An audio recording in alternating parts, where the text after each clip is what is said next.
First Round Plan.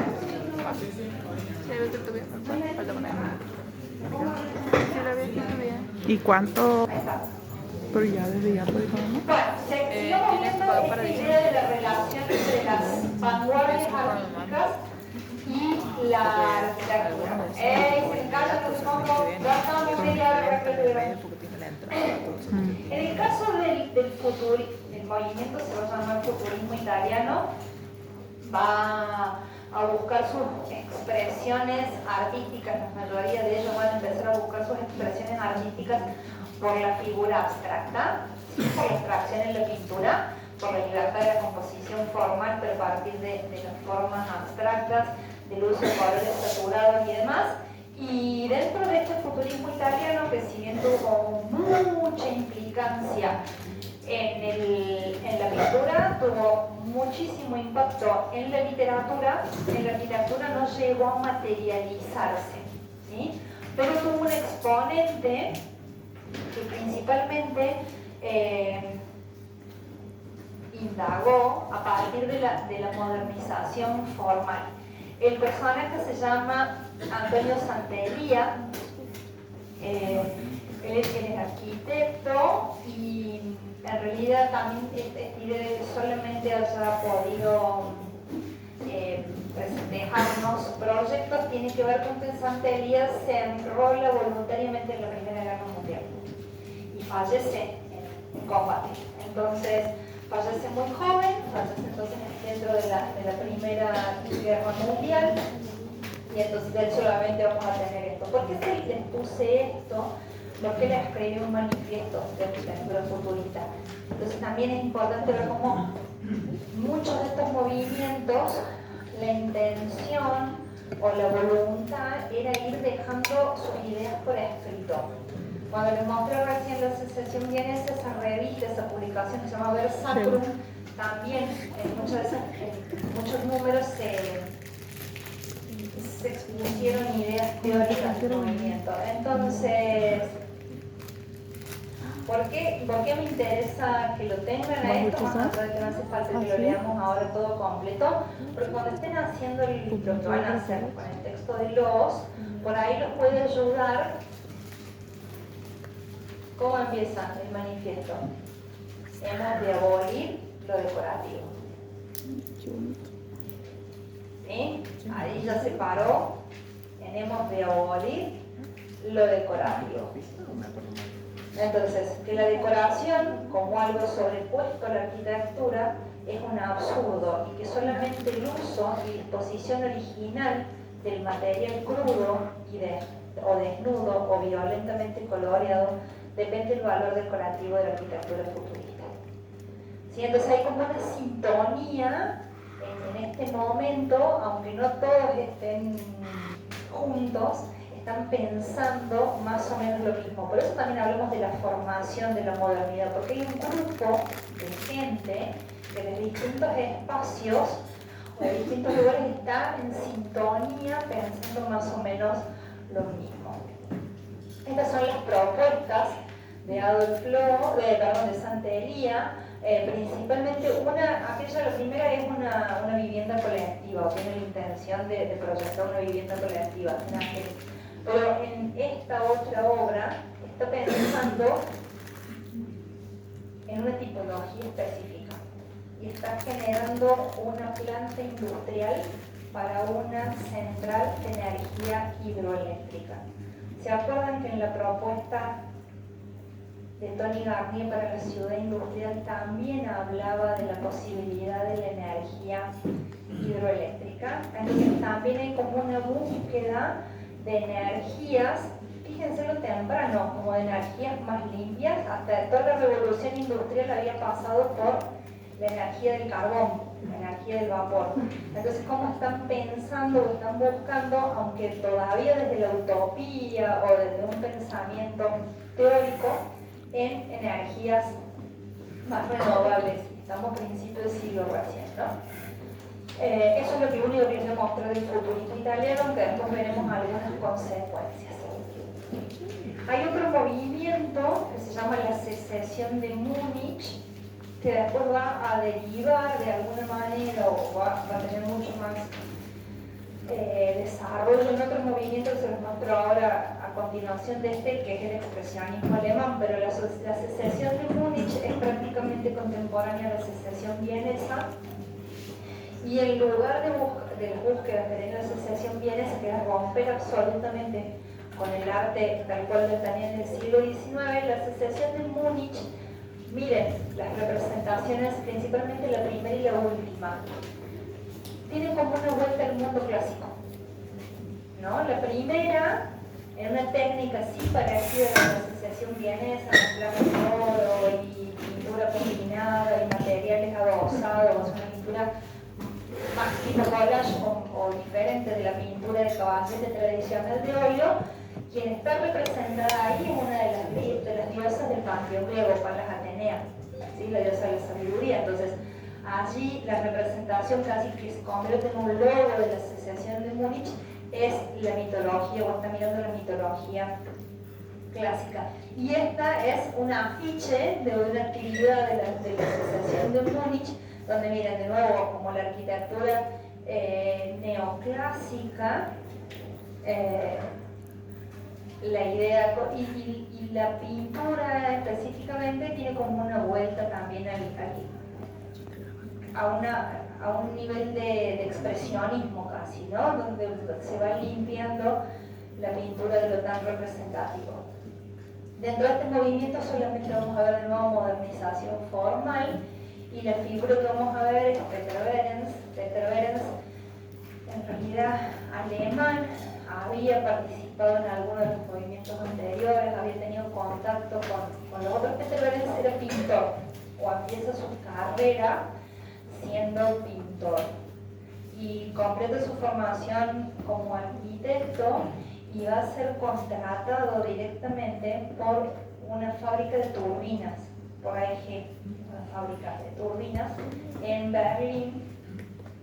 Y si bien yo les voy a mostrar como la arquitectura industrial que produjo Behrens, como Behrens venía de ese otro mundo que también hay con la pintura y con la gráfica, Behrens se encargó de todo. Behrens se encargó de la gráfica, del logo, de la fábrica, ¿sí? Como con esa mirada también como de arte más total, o de que el arquitecto podía moverse en más campos que la estrictamente arquitectónico. Entonces allí está Peter Behrens. Dije que este movimiento estaba ligado al mundo clásico, y fíjense cómo de alguna manera Peter Behrens en la fábrica de turbinas reinterpreta o reelabora una imagen que tiene que ver con el mundo clásico. Si yo a esto que es acá circular lo volviera un frontis, y miren esta sucesión de columnas cual si fuera casi un templo griego, incluso en sus proporciones, entre el frente y el largo. Entonces, la mirada va a estar sobre las proporciones, sobre algunos elementos del periodo clásico, reelaborados y reinterpretados. Siempre hacemos lo mismo, no hay que copiar, no hay ninguna necesidad de copiar, pero hay lecciones en la arquitectura del pasado. ¿Dónde está? Por eso les dije modernización formal, porque por dentro usando una estructura de acero que le permite generar un enorme espacio industrial de planta libre y demás, pero con acero, metal y vidrio. Nada nuevo, ¿no? En el interior no hay nada novedoso. Lo novedoso sucede en el exterior. De alguna manera también hay algunos autores que refieren a que tiene una especie de escala monumental el edificio, pese a ser casi como un monumento a la industria o un monumento a ese desarrollo técnico del momento, porque las turbinas, entre otras cosas, iban a ser para empezar la industria de la aviación, entre otras cosas, ¿no? O sea, son turbinas para un montón, motores para un montón de cosas, para la industria naval, para la industria automotriz y demás. O sea, hay un pensamiento en el progreso y en el desarrollo y en la modernidad ya en el solo hecho de ser una fábrica de turbinas. Y va a combinar diferentes materiales. En eso hay ladrillo, hay algunos basamentos de hormigón, y fíjense la calidad del encuentro de estas líneas metálicas, de estas columnas metálicas desde el lado de afuera, con su propio basamento, casi como si fuera una reelaboración de un capitel, ¿no? Una pieza de metal que se inserta, que se acomoda, pero que tiene un nivel de detalle que no estábamos acostumbrados a ver en este tiempo, un detalle simple, un detalle tecnológico que está usado como parte del lenguaje. El detalle tecnológico está utilizado a favor del lenguaje. Va a ser otros edificios para la AEG, en este caso es una planta de montaje para material ferroviario mucho más grande, pensando justamente en el destinatario que es el ferrocarril y los tamaños que tienen las cosas en el ferrocarril. Esta también está en Berlín, insisto, para el mismo comitente, y algunas cosas que quedaron en proyecto, como esta que es una fábrica, dice de alta tensión, una fábrica, una planta, ¿sí? una planta eléctrica. Les dije que de alguna manera la asociación alemana va a devenir o va a coexistir, y después aquella vida se va a perder ciertamente y va a tomar mucho más fuerza el expresionismo alemán. Tal vez la pintura que más conocemos todos de ese momento es el Grito de Munch,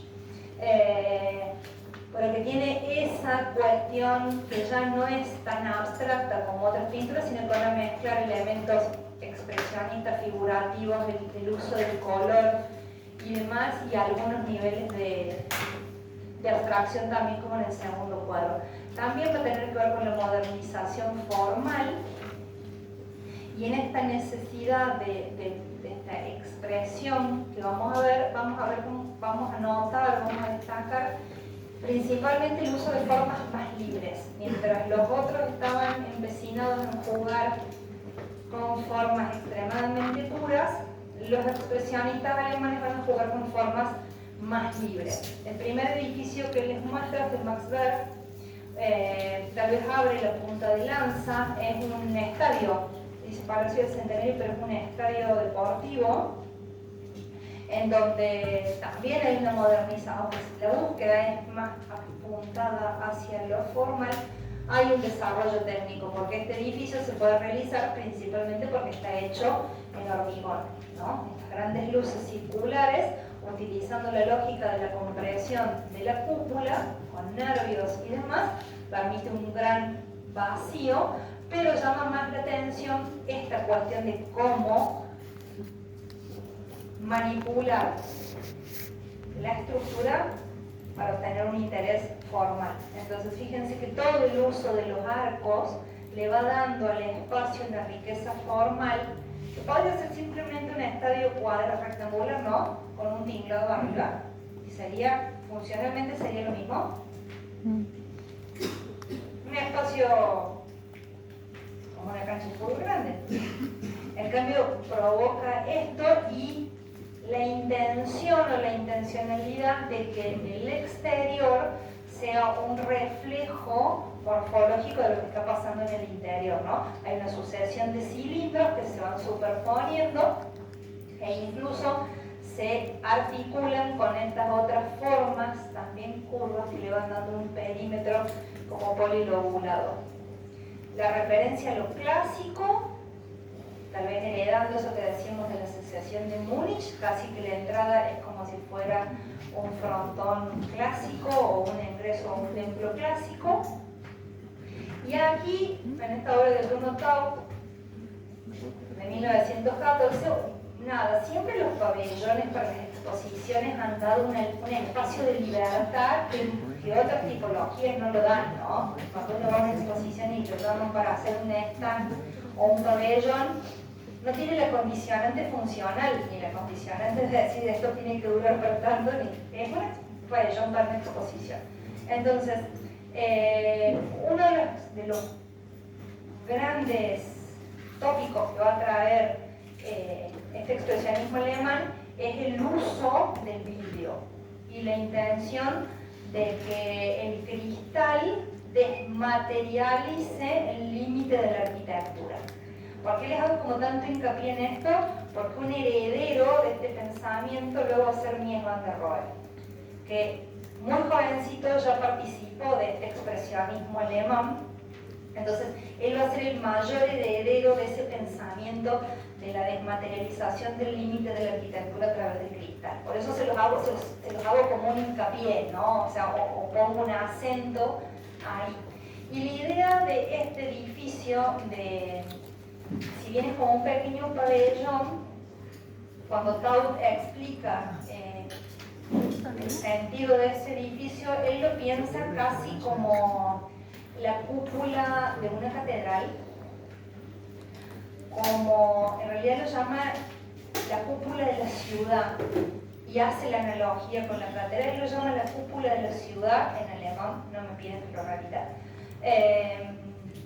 Pensando en la analogía de cómo las cúpulas en tiempos antes, las cúpulas de las catedrales habían sido los elementos que identificaban a las ciudades, ¿no? Como el hito que marcaba cuál era la ciudad.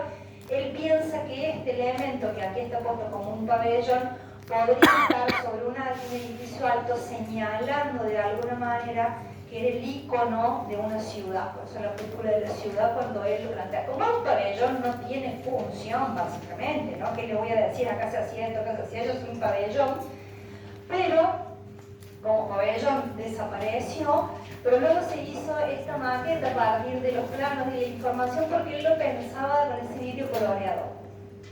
O cuando se construyó con ese vidrio coloreado. Entonces esa también como la idea de faro, ¿no? Como la idea de un elemento distintivo. ¿Y dónde está lo expresionista? En el uso de la curva, en la morfología. ¿Ven que la base del elemento es como si fuera cerámica moldeada? No tiene la precisión de una arquitectura con ángulos definidos, sino que es más como un elemento plástico moldeado.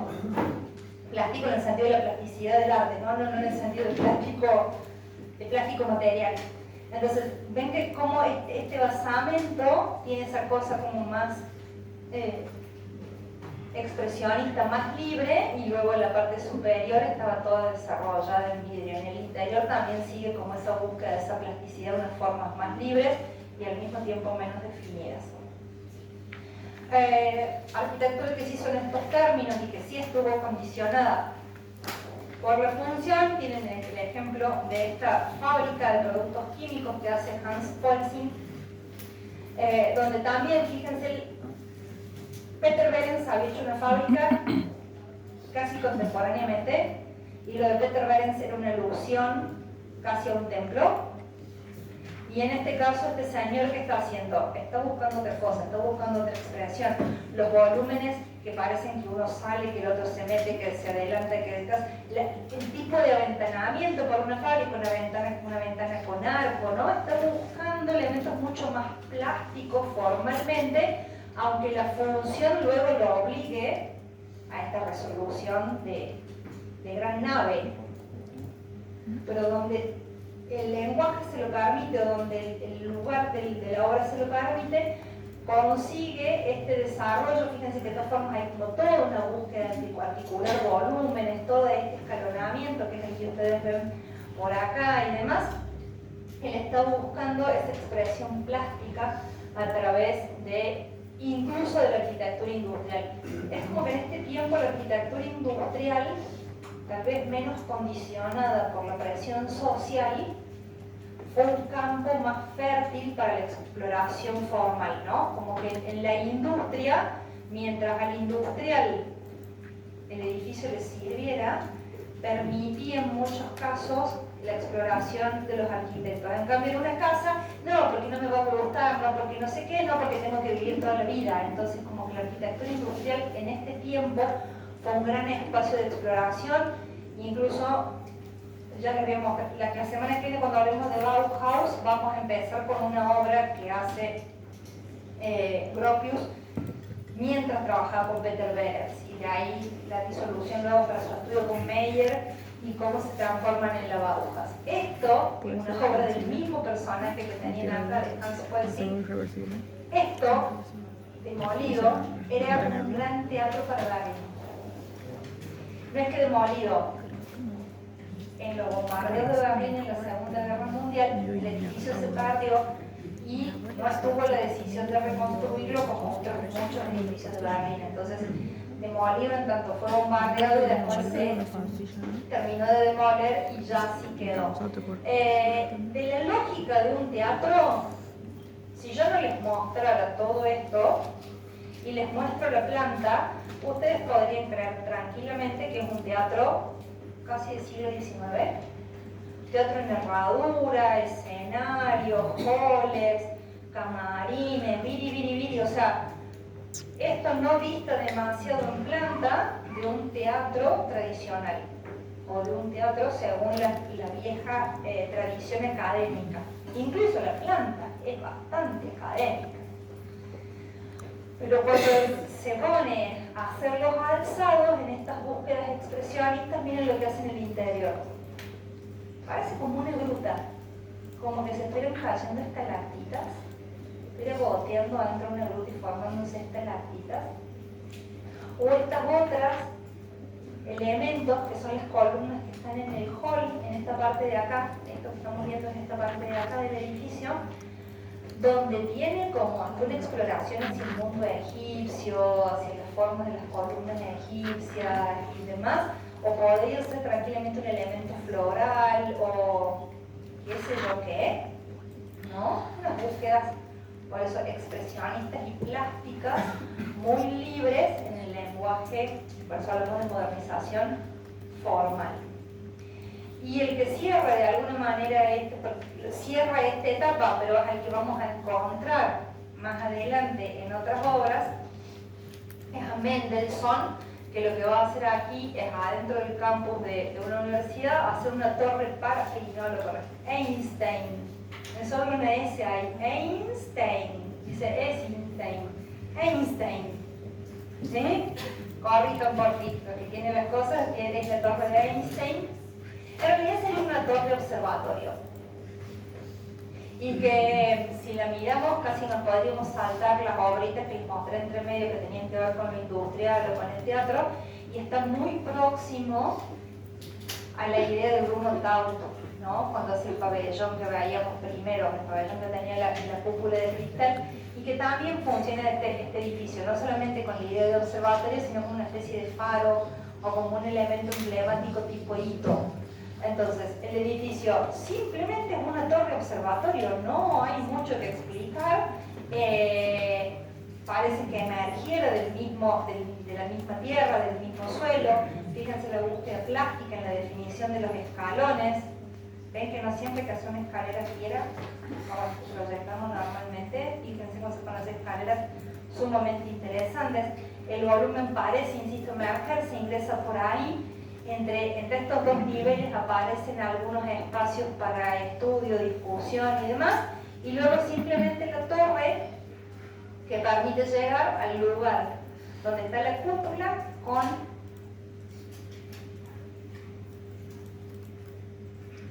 el evento, me agarró con el telescopio, ¿sí? La cúpula con el telescopio para hacer las observaciones astronómicas.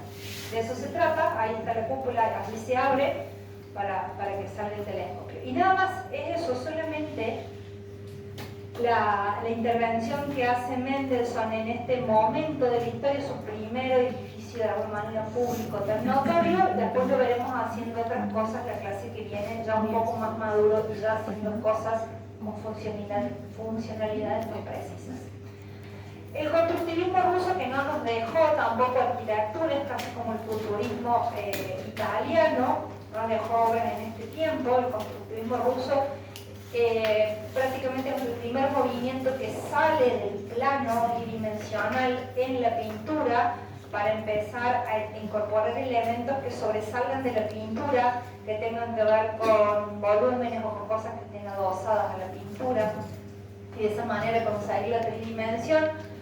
Muy geométrico en la definición, y de eso lo único que tenemos en este tiempo. Después encontraremos al constructivismo ruso más adelante nuevamente, pero en este tiempo lo único que tenemos es esto, que es un monumento La tercera internacional que estaba en San Petersburgo. Esta es la maqueta y así debería verse el monumento en San Petersburgo. Acá está el personaje de Vladimir Tati.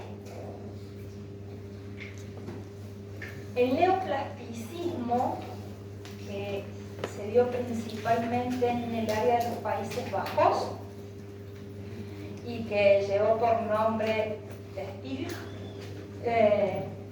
tal vez es de las cosas que más conozcan, lo tenemos como incorporado en el ADN, Pierre Mondrian, ¿no? A este señor que hacía todas estas líneas en blanco y negro y los cuadraditos de colores primarios,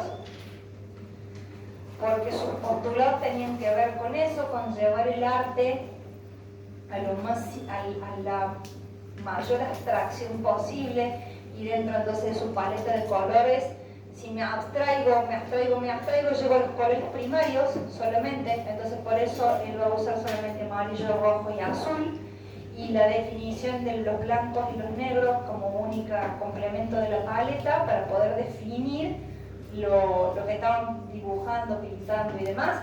También van a tener una publicación, digamos, mientras estaba había otros que estaban pensando en estas cosas, pero estos están pensando más o menos en la misma lógica. Y como hay muchos de estos movimientos, van a empezar las exploraciones a través de mobiliario. Y esta silla, la silla roja y la silla azul, en realidad son la serie son completas con esas dos cosas, están trabajadas en colores primarios, la otra tiene el respaldo en azul. Es como una reposera que se puede poner prácticamente toda horizontal. Se articula la tabla de atrás, se llevan las manijitas para los apoyabrazos hacia atrás y se convierte prácticamente en un sofá-cama o en una reposera, si ustedes quieren. Lo que vamos a ver en este movimiento es que hay modernización técnica y también tenemos modernización formal. La gente también tuvo su propio manifiesto y lo publicó en su revista, que se llamaba de la misma forma. Tiene 17 puntos el manifiesto y habla, estos son cada uno de los puntos y están desagregados, pero van en la misma tónica. Después si quieren los buscan porque están en internet, los 17 puntos de la arquitectura neoplástica, van en la misma tónica de lo que estábamos hablando, del abandono del ornamento, de la simpleza de los espacios, de la funcionalidad de la planta y demás, de la economía de los recursos, de la no decoración y demás. Y en este movimiento, ¿a quién se le parece esta obra? Exactamente, porque en realidad hay un tiempo de contacto entre que esta señora, aunque ahora no se debe decir más Holanda, era holandés, entonces entre este director Van Hoff, que viaja a Estados Unidos y conoce la obra de Wright y queda muy impresionado. Entonces, cuando él vuelve a los Países Bajos, esta es una de las primeras obras que va a producir Van Hoff. Es de clara inspiración wrightiana, ¿no? O sea, no hay que indagarle mucho a la cosa.